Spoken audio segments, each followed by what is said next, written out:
കേരള തീരത്തെ 1 മീറ്റർ വരെ ഉയർന്ന തിരമാലയ്ക്കും കള്ളക്കടൽ പ്രതിഭാസത്തിനും സാധ്യതയുണ്ടെന്ന് ദേശീയ സമുദ്രസ്ഥിതി പഠന ഗവേഷണ കേന്ദ്രം അറിയിച്ചു.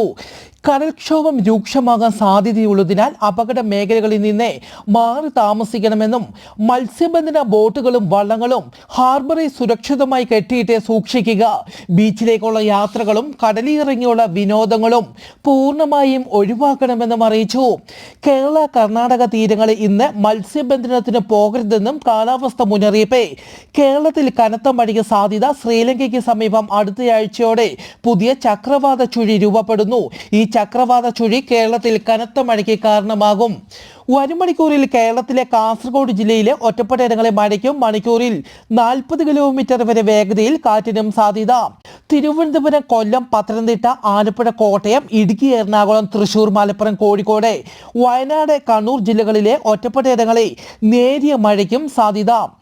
ജപ്പാനിലെ ഇസു ദ്വീപുകൾക്ക് സമീപം ഇന്ന് 5.9 തീവ്രതയുള്ള ഭൂകമ്പം റിപ്പോർട്ട് ചെയ്തു. ഭൂകമ്പത്തെ തുടർന്ന് ജപ്പാൻ കാലാവസ്ഥാ കേന്ദ്രം സുനാമി മുന്നറിയിപ്പ് നൽകി.